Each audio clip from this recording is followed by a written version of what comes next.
tout d'abord, je nous présente. Donc, je suis Frédéric Lelon, je suis responsable du service social de la CARSAT pour le département de l'Orne. Tout ce que je vais vous dire ici est également valable pour les autres départements, puisque nos missions elles sont identiques sur toute la région et toute la France. Donc moi je suis Frédéric Lelon, je suis responsable du service et je suis venu accompagner de Mélène, qui est assistante sociale au sein de l'unité de l'Orne et qui tout à l'heure vous présentera une situation d'accompagnement social concrète. Je crois que c'est plus parlant pour vous. Notre objectif, c'est évidemment de vous présenter les missions du service, parce qu'on est un service finalement assez méconnu. Je ne sais pas si dans la salle vous nous connaissez tous, ou si aucun de nous connaît le service. La CARSAT d'abord, c'est la Caisse d'assurance retraite et de santé au travail. Alors pour celles et ceux à qui ça ne parle pas, en fait, nous étions précédemment la CRAM, la Caisse régionale d'assurance maladie.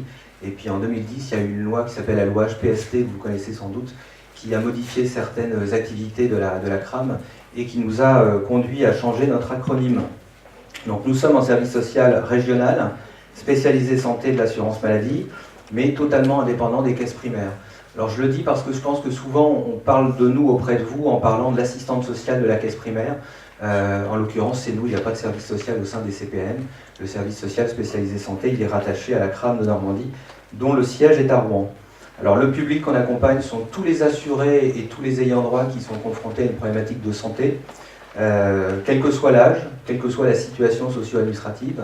On a des enfants, on a des jeunes adultes, on a des salariés, on a des demandeurs d'emploi, on a des retraités, on a des bénéficiaires du RSA. On a un public qui est extrêmement hétérogène, extrêmement large. On n'a pas de spécialisation cancer, même si je sais bien que le thème aujourd'hui c'est évidemment le cancer. Par contre, on a une attention à porter particulière à tous les assurés qui ont des pathologies lourdes, invalidantes, parce qu'on sait qu'elles ont des répercussions qui sont importantes sur la vie personnelle, professionnelle et familiale. On a également, en partenariat ancien et important avec l'ELIC contre le cancer, on a signé une convention avec l'ELIC sur tous les départements il y a quelques années. Et puis on a un partenariat aussi qui est, je dirais, de bonne qualité avec les établissements de santé, que ce soit les hôpitaux ou les cliniques, qui ont la possibilité de nous faire des signalements pour les assurés qui sortent d'établissements ou qui sont suivis en ambulatoire au sein des établissements de santé. Alors l'action du service, elle s'inscrit pleinement dans le plan cancer, sur l'axe diminuer l'impact du cancer sur la vie personnelle, et on est dans ce cadre-là considéré comme en soins de support, ce qui est un petit peu nouveau pour nous, puisque évidemment nous ne sommes pas des soignants. Au sein du service, on a uniquement des travailleurs sociaux, mais on est effectivement repéré comme soins de support. Alors on intervient justement nous sur tous les impacts sociaux de la maladie. Alors on peut les citer, hein. Le premier impact, ce sont des impacts financiers et matériels. Être malade, c'est aussi souvent perdre de l'argent. C'est un petit peu la double peine. Vous êtes malade et en plus vous subissez une perte de ressources et vous subissez des dépenses qui sont malheureusement encore aujourd'hui pas toutes prises en charge. Donc on a quelques solutions, on a des pistes, on a des outils qu'on peut utiliser et mettre à disposition des assurés.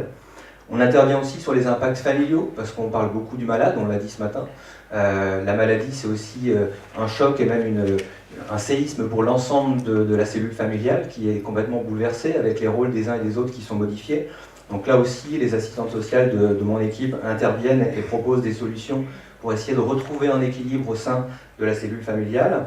Et puis on intervient, et c'est le sujet de cet atelier, sur les conséquences professionnelles de la maladie, avec une démarche qui s'appelle chez nous, dans notre jargon, la PDP, la prévention de la désinsertion professionnelle.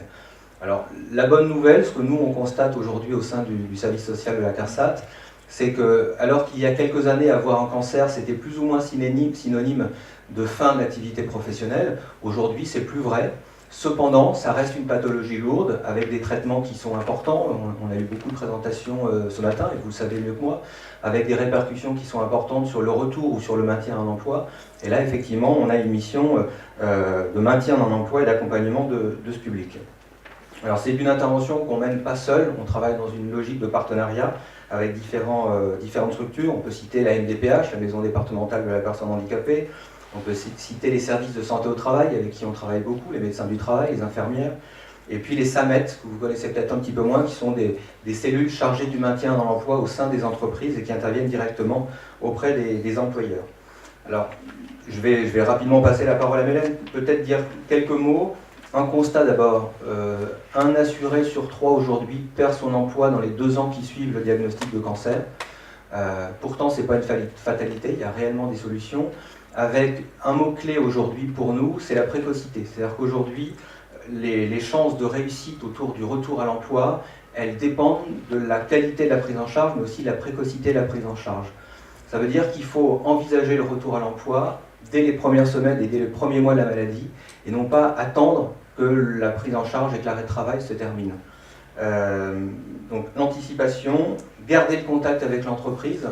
On rencontre parfois des assurés qui sont en traitement, qui sont en arrêt maladie depuis 6 mois, depuis 1 an. Quand on s'aperçoit que l'assuré n'a plus aucun contact avec son entreprise, alors quand je dis entreprise, c'est au sens très large, c'est pas forcément le directeur ou le responsable des ressources humaines, c'est le collectif de travail en général, mais quand le fil il est complètement rompu et qu'il n'y a plus aucun contact, on sait que malheureusement, ça laisse présager des difficultés au niveau de la reprise de travail. Et puis l'autre chose importante, et là on a un rôle à jouer évident, c'est la coordination des différentes actions et des différents intervenants. Quand vous êtes malade, et encore plus quand vous êtes malade du cancer, vous avez affaire à plein d'intervenants. Alors beaucoup d'intervenants médicaux, mais ça vous le connaissez mieux que moi, mais aussi des intervenants sociaux et administratifs. Et les gens se perdent complètement dans cette espèce de maquis administratif. Un exemple, qu'est-ce que c'est qu'un médecin du travail? Quelle est la différence entre un médecin du travail et un médecin conseil? Qu'est-ce que c'est que le SAMED que j'ai cité tout à l'heure? Donc nous, on a un rôle à jouer important pour aider les personnes à se repérer dans cette espèce de jungle. Et on propose à ce niveau-là des accompagnements qui sont multiples, ce qu'on appelle l'accompagnement individuel, qui peut se faire dans la durée, et puis du travail social collectif. Et là, c'est tout l'objet de la présentation de Mélène, qui va partir d'une situation d'accompagnement social concrète pour essayer d'illustrer ce que je viens de vous dire. Je termine juste sur une chose qui est pas si ancienne et qui est importante. Je disais tout à l'heure, la précocité est importante et il faut engager des démarches de retour vers l'emploi pendant la durée de l'arrêt de travail. Il faut savoir que la législation sécurité sociale, elle a changé il y a quelques années. Aujourd'hui, un assuré qui est en arrêt de travail a le droit d'envisager des actions de remobilisation précoce, donc concrètement des actions de formation, bilan de compétences, remise à niveau, avec l'autorisation du médecin conseil. Il y a quelques années, quand vous étiez malade et quand vous étiez en arrêt de travail, vous n'aviez pas le droit de vous absenter pour envisager une formation professionnelle. Aujourd'hui, alors il faut respecter une procédure, mais aujourd'hui c'est quelque chose qui est possible et qu'on défend complètement au niveau du service social. Voilà. Donc je passe la parole à Mélène, et puis n'hésitez pas à intervenir et à poser des questions au fil de l'eau. Bonjour tout le monde, du coup je suis Mélène Dahl, donc moi je suis assistante sociale à la CARSAT sur une partie d'Alençon et une partie du Perche. On a toute une partie très urbaine et une partie plus rurale. Donc dans le cadre de mes missions, je suis amenée à rencontrer de façon assez régulière, voire même très régulière, des malades du cancer. La plupart du temps, le suivi se réalise de manière individuelle, en ISAP. C'est le cas de la situation de Madame T que je vais vous présenter. Alors c'était une situation que je suis depuis 2 ans et demi, donc j'ai condensé au maximum parce que ça serait très long de tout présenter. Donc Madame T est venue à l'accueil de notre service de manière spontanée, donc en septembre 2012. Elle est venue nous voir quelques heures après l'annonce de sa pathologie. On lui a annoncé un cancer du sein. Madame a 30 ans, elle a emménagé dans un appartement dans l'Orne depuis peu. Elle était avant sur Paris. Son mari est gérant d'un petit commerce sur Paris et vit toujours à Paris. Il ne revient que de temps en temps le week-end et les vacances. Et Madame est maman d'une petite fille d'1 an et demi et d'un garçon de 3 ans. Lors de nos premières rencontres, on se limite surtout à un travail sur l'accès aux soins et l'accès aux droits potentiels. Madame était à l'époque en congé parental, donc elle ne pouvait pas bénéficier d'indemnité journalière de la sécurité sociale, elle ne pouvait pas être en arrêt maladie à cette époque. Nous vérifions tous ses droits à la mutuelle, si la demande d'affection longue durée à 100% est bien mise en place, etc. Madame a subi très rapidement une opération en urgence et elle a débuté un protocole de soins assez important sur un hôpital à 100 km d'Alençon, à 100 km de chez nous. Madame supporte assez difficilement les traitements, elle présente très rapidement de lourds effets secondaires par rapport à tous les traitements et elle perd vraiment très vite en autonomie. Elle vit au 4e étage d'un immeuble sans ascenseur, donc ce qui altère vraiment son autonomie. Au bout de quelques mois de traitement, Madame ne sort plus du tout de chez elle et reste vraiment très isolée à son domicile. Nous mettons donc en place rapidement des heures d'aide à domicile via des heures de la CAF, la caisse d'allocation familiale, soutenues aussi par la Ligue contre le cancer qui complète un petit peu les heures. Donc ça c'est pour la partie ménage, et on a aussi eu la chance de mettre en place des TISF par rapport aux enfants pour aider madame à amener les enfants à l'école le matin, les récupérer le midi, faire à manger, les leçons, la douche, etc. Ce qui était devenu impossible pour madame. Un travail en collaboration avec les partenaires cités tout à l'heure a très vite été rendu obligatoire par la situation. Donc j'ai pu avoir des contacts avec l'école, avec l'assistant social de l'hôpital, le psychologue de l'hôpital, le médecin traitant de madame qui est très important, qui venait très régulièrement au domicile, la Ligue contre le cancer et les assistants sociaux du Conseil général qui ont une mission de prévention au niveau des enfants. Et c'était important qu'ils soient au courant de la situation de madame et qu'on travaille vraiment en partenariat. Un travail important a aussi eu lieu par rapport au budget, parce que dès le début des traitements de madame, monsieur s'est retrouvé sans emploi et sans ouverture de droit au chômage possible.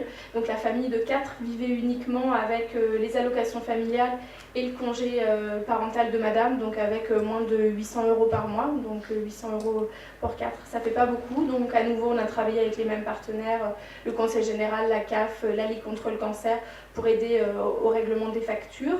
Et on a rapidement mis en place une demande d'allocation adulte handicapé auprès de la maison départementale des personnes handicapées. L'état de santé de madame étant diminué à cette époque, elle a pu bénéficier d'une allocation adulte handicapé en urgence, ce qui a permis de mettre en avant ses problèmes de santé et d'aider un petit peu au niveau du budget, en tout cas d'avoir un tout petit peu plus de ressources mensuelles. On a aussi pu recruter une assistante maternelle avec l'aide du Conseil général pour prendre en charge la petite fille qui n'était pas scolarisée sur les périodes d'hospitalisation et sur les périodes de grosse fatigue post-chimiothérapie, etc. Après presque 2 ans de traitement, beaucoup de hauts et de bas, le pronostic a souvent été sombre, mais maintenant madame semble avoir un état de santé qui se stabilise. Nous avons pu lui faire accéder à un nouveau logement de plein pied, donc il n'y a plus 4 étages à monter. Donc maintenant elle habite de plein pied juste à côté de l'école des enfants et à proximité des commerces, donc elle a pu regagner en autonomie. Elle n'a plus besoin d'avoir d'aide à domicile à ce jour, et désormais ses médecins, vu que la santé s'est stabilisée, lui proposent une reprise de travail. Donc dans le cadre de la mission de prévention de la désinsertion professionnelle, on travaille maintenant sur ce domaine. Après avoir évacué tout ce qui était santé, budget, on peut maintenant avancer sur la reprise d'activité. Donc dans un premier temps, nous avons demandé la mise en place d'une reconnaissance travailleur handicapé, parce qu'il y a malgré tout des séquelles au niveau de l'opération et des effets secondaires qui restent quand même importants. Madame est assez douloureuse. Nous allons solliciter la mise en place d'un bilan de compétences pour que madame puisse réévaluer un petit peu ses capacités, voir où elle en est. Et suite à ça, il y aura aussi une orientation vers Cap Emploi. Donc Cap Emploi, c'est le pendant de Pôle Emploi, mais réservé pour les personnes qui ont des problèmes de santé. Donc ça permettra d'orienter madame vers un travail en adéquation avec ses soucis actuels de santé. Voilà, donc moi mon travail va continuer encore pendant quelques temps auprès de madame. Au départ il a été très soutenu, je l'ai vu parfois plusieurs fois par semaine, puis minimum 1 fois par mois. Depuis que la situation de santé est plus stable, on se voit un petit peu moins, mais je reste là malgré tout pour échanger avec elle, pour essayer de la revaloriser aussi, parce que c'est une dame du coup qui n'a plus retravaillé depuis presque 5 ans avec ses enfants et la maladie. Donc il faut revaloriser, la remettre dans une activité et voilà, continuer à lui redonner confiance. Donc cette situation, c'est un petit peu l'image de ce que nous on peut faire en CARSAT. Au niveau individuel, la CARSAT met en place aussi beaucoup de groupes en fait, de travail d'intérêt social d'ISIC, ça s'appelle Intervention sociale d'intérêt collectif. Et avec une de mes collègues sur Alençon, nous sommes en train de préparer un groupe collectif. Alors le nom n'est pas encore tout à fait déterminé, mais ça sera certainement quelque chose comme santé et travail, parce qu'au niveau de nos entretiens, on se rend compte effectivement que les gens très tôt nous parlent de reprise d'activité professionnelle et de grosses craintes.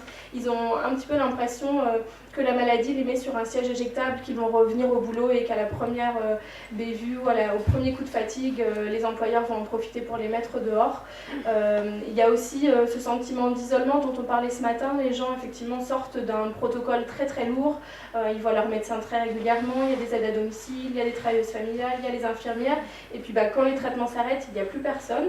Donc on dit aux gens, reprenez votre vie, reprenez votre activité professionnelle, mais c'est pas si simple. Donc voilà, ce groupe, on l'envisage avec une grosse réunion d'information. On va essayer de mettre des affiches dans notre service, d'interpeller les gens que nous connaissons, et puis nous servir aussi de la Ligue contre le cancer à Alençon, avec qui on travaille beaucoup, et puis les soins ambulatoires, pour proposer au maximum de personnes de venir à une réunion d'information. Et suite à cette réunion, si un groupe est intéressé, nous mettrons en place des petits ateliers, entre 6 et 10 ateliers, en essayant de répondre au mieux aux questions et aux craintes des personnes. Donc ça pourra être... voilà, c'est assez varié, je ne peux pas en dire plus pour le moment, parce que c'est vraiment le groupe et les questions des gens qui vont nous faire mettre en place des interventions. Donc on a déjà quelques idées, on imagine que le médecin du travail pourra peut-être venir, peut-être un psychologue, peut-être le SAMET, la MDPH, mais il pourra aussi y avoir beaucoup d'autres choses auxquelles on ne pense pas. Nous, n'étant pas malades, c'est vrai qu'on a des fois des idées un peu préconçues sur les besoins des gens, donc on veut vraiment partir des besoins des gens pour créer des choses avec eux. Voilà. C'est tout. Avez-vous des questions? Oui. Ouais. Question que j'ai eue, ça fait 1 an qu'on ne travaille plus, et donc je reviens, mais vous prévoyez quand même un arrêt de travail, je ne sais pas, Ouais. l'emploi, elle n'avait pas l'intention, mais je pense que Ouais, ouais. je vais donner le numéro, il y a le numéro d'entrée, Ouais. la CARSAT, le 0800. Alors il y a les 0800, le mieux en fait pour nous contacter, c'est de faire le 3646, qui est le numéro de plateforme des caisses primaires, et la caisse primaire nous met en relation avec les malades directement. Effectivement, on va étudier chaque situation, mais en l'occurrence, les personnes qui sont demandeurs d'emploi et qui ont une pathologie, et surtout une pathologie lourde comme le cancer, ont la possibilité de se mettre en arrêt de travail, ce qui d'une part a le mérite de préserver les droits aux allocations chômage, qui vont être reportés par la suite, et éventuellement l'étude d'ouverture de droits aux indemnités journalières. Donc c'est important. Mais tout notre travail, c'est d'abord de valoriser l'accès aux droits, parce qu'on s'aperçoit qu'il y a énormément de gens qui passent à côté de leurs droits. On parle aujourd'hui beaucoup des fraudes, des abus. On parle beaucoup moins du non-accès aux droits, alors qu'on sait que ça concerne beaucoup plus de personnes. Et nous, notre rôle, c'est effectivement de donner toutes ces informations, qui sont des informations plutôt complexes. Et pour être mis en relation avec les malades, on a besoin de vous, parce qu'on est en service qui est peu connu. Tout à l'heure, quand je vous ai parlé de la CARSAT, j'ai bien vu que vous ne nous connaissiez pas forcément. Si on fait un micro-trottoir, je ne pense pas qu'il y ait beaucoup de gens dans la rue qui sachent ce que c'est que la CARSAT, et encore moins le fait qu'il y ait un service social spécialisé santé au sein de la CARSAT. Donc on a besoin de nos partenaires, y compris des partenaires soignants, et j'ai envie de dire surtout des partenaires soignants, pour que les assurés soient orientés vers nous. Aujourd'hui, on travaille essentiellement avec des systèmes de requêtes, c'est-à-dire des listings qui nous sont transmis par les caisses primaires d'assurance maladie, mais ça ne nous permet pas de toucher tout le public. Et puis c'est toujours mieux d'avoir une information en direct par un professionnel qui va dire aux malades qui l'accompagnent, ce serait peut-être bien que vous alliez voir une assistante sociale. Il y a aussi une difficulté, aller voir une assistante sociale, c'est pas forcément vécu comme quelque chose de positif. On a une image, une représentation auprès du grand public qui n'est pas toujours très positive. Donc c'est bien que la démarche elle soit accompagnée par entière en qui le malade a confiance. Voilà. Est-ce que vous avez connaissance de toutes les assistantes sociales qui sont dans les établissements de soins? Est-ce qu'elles sont référencées? Ouais. Est-ce qu'elles vous contactent? Est-ce que... Alors on a... oui, on les connaît toutes, on a des listes qui sont plutôt bien à jour. Après, le partenariat, c'est la rencontre de deux professionnels, donc il faut que les choses se fassent des deux côtés. De façon factuelle, on a des conventions avec tous les hôpitaux et toutes les cliniques de Basse et Haute-Normandie. Donc normalement, il y a cette obligation d'avoir un partenariat de qualité. Après, c'est plus ou moins vrai, il y a des hôpitaux et des professionnels avec qui on travaille très bien, qui nous font régulièrement des signalements, d'autres pour qui c'est plus difficile. Ce qu'on constate aussi aujourd'hui, c'est qu'il y a de plus en plus de malades qui passent par l'hôpital, y compris pour des pathologies lourdes comme le cancer, sans forcément voir l'assistante sociale, parce qu'il y a des traitements en ambulatoire, que les gens passent vite, qu'il y a une pression dans les établissements de santé, mais ça vous le savez mieux que moi. Donc il y a des gens qui passent par l'hôpital sans être vus par le travailleur social, et on est sans doute beaucoup moins repéré par les soignants au sein des hôpitaux. Je pense qu'on a un travail de communication à faire auprès notamment des infirmiers, des cadres infirmiers, pour se faire connaître et pour pouvoir avoir des orientations directes par les soignants.